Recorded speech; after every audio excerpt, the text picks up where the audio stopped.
one of the big things, of course, is that we're a school of choice. And so the students who come here elect to come here. It's not the default, I have to come because this is my neighborhood school. And they come because it, generally speaking, occasionally we get them coming because the parents are sort of pushing thing, but they come because there's an art that they want, not necessarily not want to pursue as a career, although some of them do, but that they enjoy doing so much. And when you get anything that makes the students enjoy school, our attendance tends to be much better than in other schools. Our disciplinary issues are much more minor than they are in other schools. And our academics, while they're not where we particularly want them to be yet, are higher because the students do have to maintain a certain grade level to stay in the school at all, and they know that. It hasn't gone into full effect yet because we're at the very, very beginning stages of it. One thing that it has done with CSA this year is that we're one of the schools that's in charge of our own finances.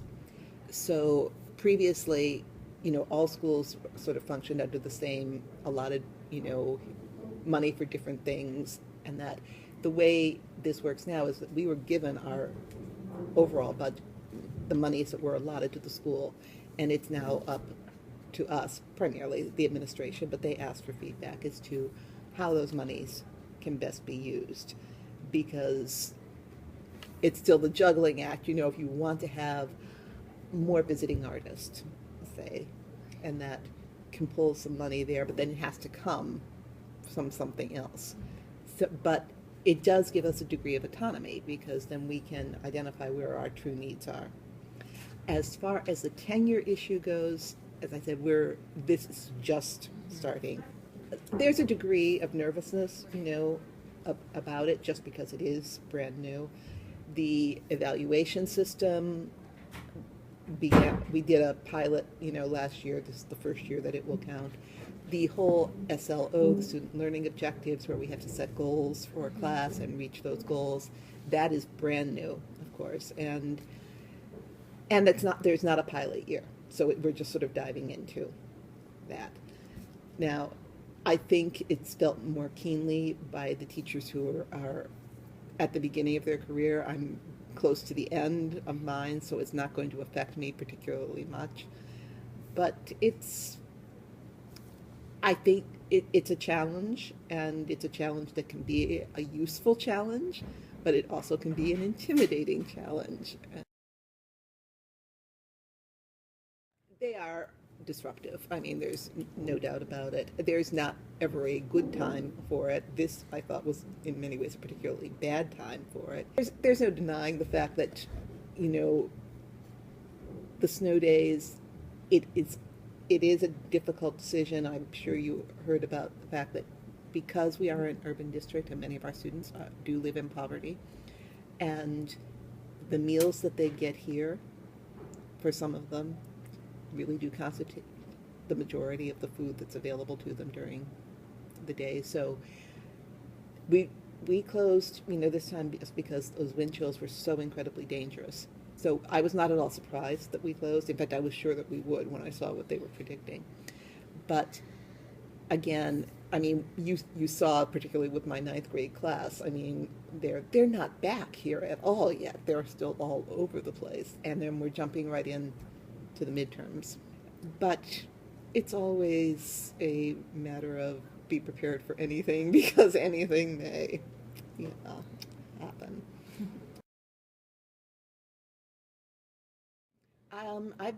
This is my 7th year at CSA. I actually, my early career was actually spent teaching college. I initially came into Cleveland through the school system through a program that doesn't exist anymore, which was called Middle College, and which was housed on the Tri-C campus.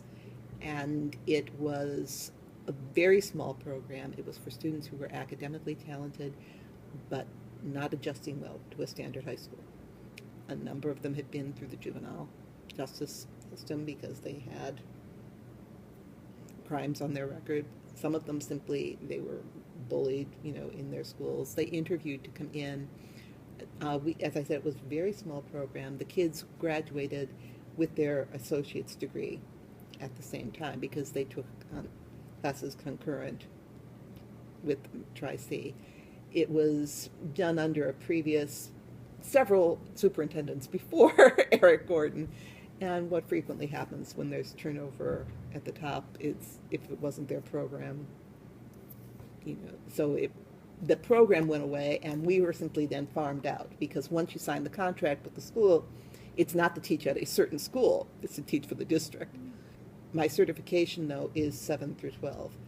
So when they abolished the middle schools and turned them into the K-8 buildings, they moved those of us with secondary certification. And I really sort of got lucky because the school I had wanted to come to after middle college closed was CSA, but they didn't at the time have any openings, and they just so happened to. But you sign with the district and you're sort of at the mercy of what.